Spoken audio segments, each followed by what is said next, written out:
and he just doesn't need it. I've been looking all over for this. This store has been here since April 1st of 1976 or 77, so the store's been over here for 30 years. Hi folks, how you doing? Good, how you doing? I think the attraction to this town is it's one of the most haunted towns in the nation, officially, which I just found out about. Yeah, did not know that. One of the most haunted town in Bucks County that we're in Pennsylvania, and then one of the most haunted towns in the world. The Underground Railroad goes through town here. Actually, there was an entrance in the basement of Starbucks that was sealed off. And I think the reason why a lot of witches in general, pagans, are drawn to this area is because few people know this. The Delaware River is right there. There's another underground river that goes through town. There's a spiritual significance in any area that's between two moving bodies of water. But something about that kind of geography draws like-minded people, spiritual people, to this area. And I guess it's been drawing me the whole time.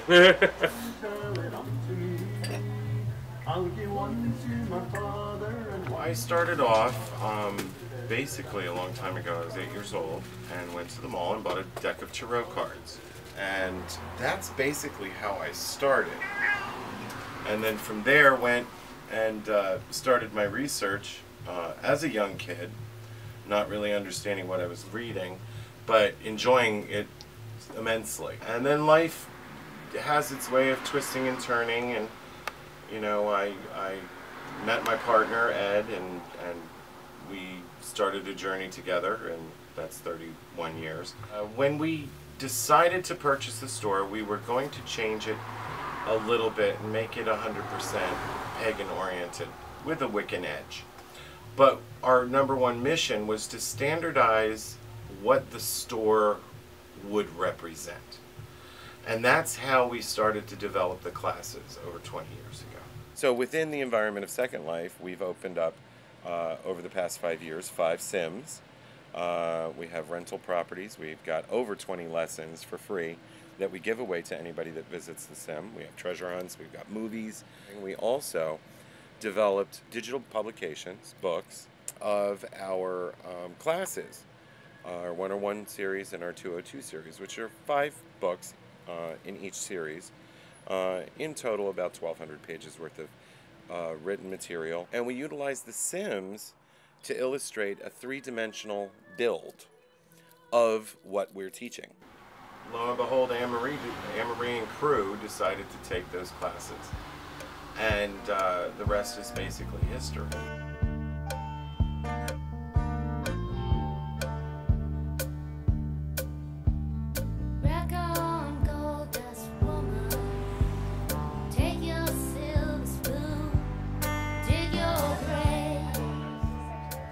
And so this coven, your coven, is extremely different. Extremely different. But why? We don't, many reasons. We no longer cast a circle. So I'm sure you've heard of witches casting circles.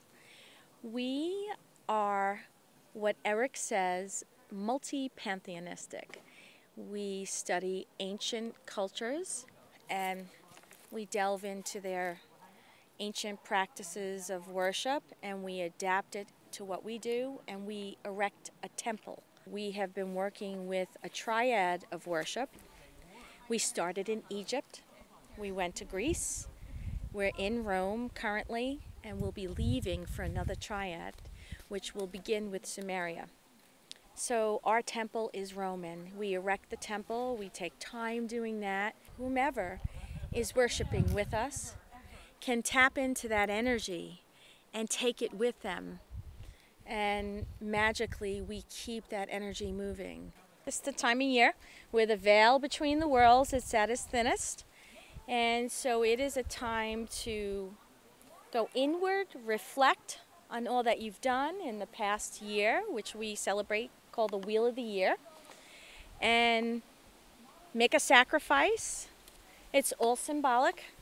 And then we're also going to honor our ancestors and those who have gone. Quick, I have meat in the car. You want more meat? Yeah, you froze it. Go ahead. My role is that I oversee the coven. I help to make decisions when there's a tiebreaker, as well as the crone, which you met, which is our high priestess, Anne-Marie. The Samhain is actually the 3rd and final harvest in agricultural times, more so than now, more of the pagan times, and there was more of a dependency upon farmers.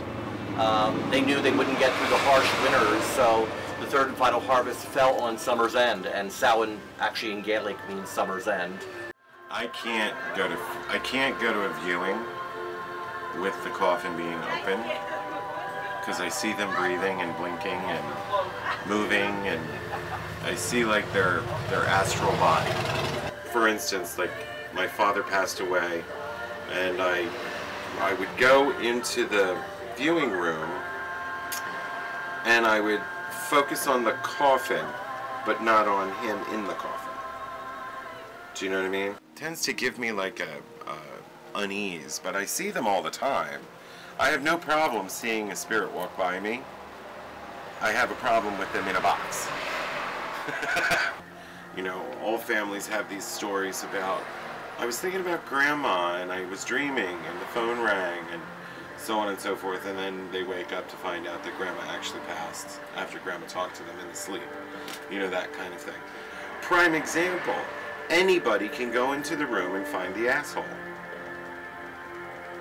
You know, we tend to give credence to our intuition, knowing very well that that guy in the corner over there is a jerk.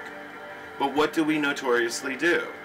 We tend to go to that person that we vibe negative to give them a chance to redeem themselves. It comes from the merging of two auras. And an aura is a field of energy that surrounds each one of us in various philosophies across the world. So when we go into a celebratory situation, a party or a get-together or what have you, you go into that room and your aura is really big because you're excited, and your aura picks up the other person's aura and you immediately read it, and it's registered in our abdomen. So it's that weird feeling we get into the stomach, and then we disregard our message and we walk right up to them and say, "Hey, how you doing, Bob?"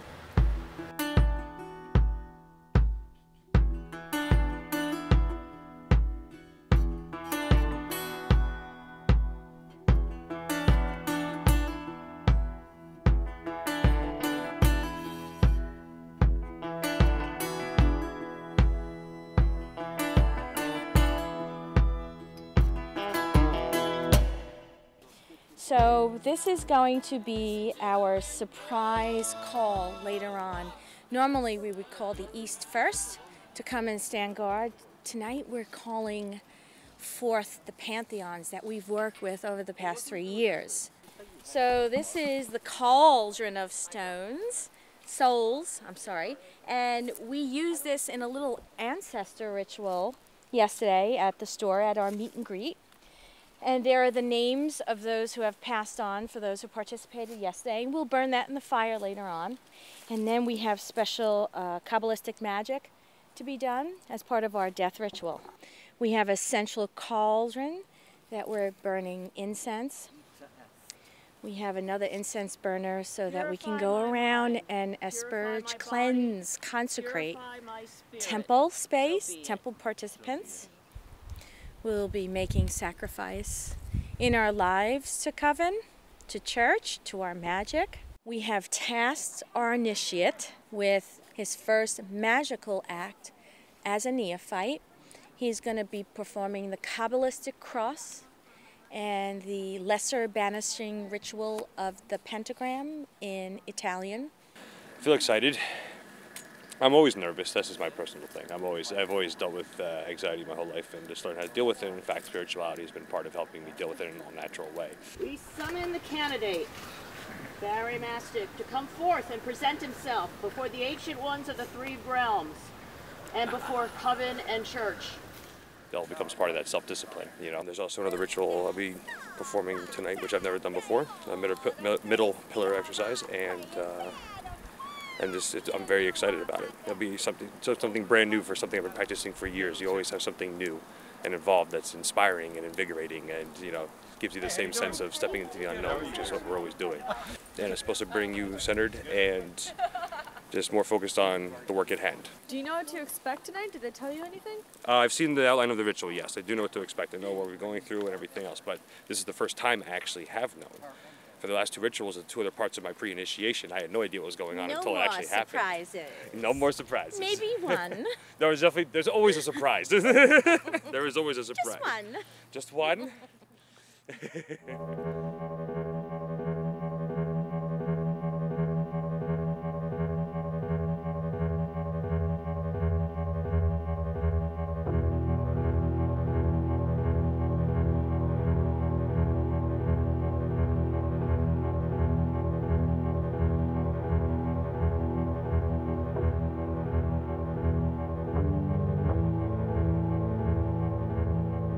Sacrifice my mind into the fire of death, that it may be reborn like the phoenix from the flames, connected to the universe and open to the embrace of the hidden mysteries.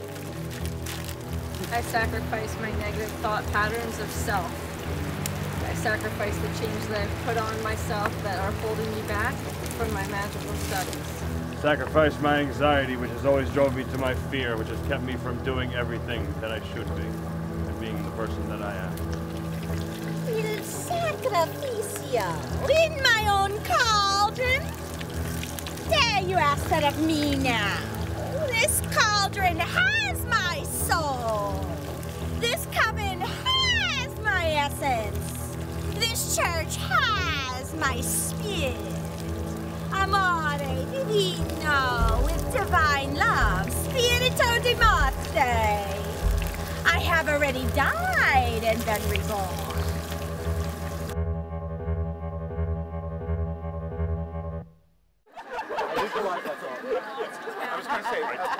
We are normal people.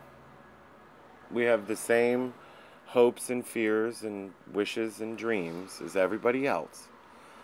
Yet we take the ancient words of history and their philosophies of self-responsibility in one's own life and the ability for us to change anything that's put in our way. And it is our job as Wiccans and spiritual individuals that walk this path to allow ourselves to make those changes to improve ourselves and to improve our environments.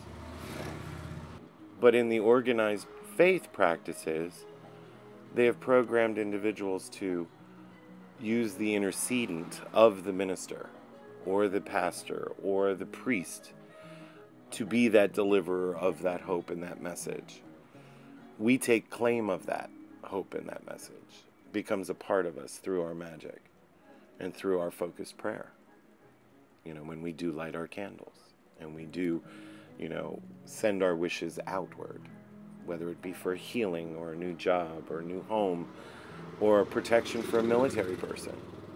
We are taking that responsibility with our divine connection to the higher power ourselves, with the best intent. That's what we do. It's like looking through the window from the other side. Because it's like looking into a normal person's life, and you're looking from a more obscured mindset, apparently, the majority of people. And it's like, let's peer in, let's see what's going on. Are they doing things to harm people? Are they doing things to hurt animals? And once you see the other side, there isn't any of that. We're just normal people.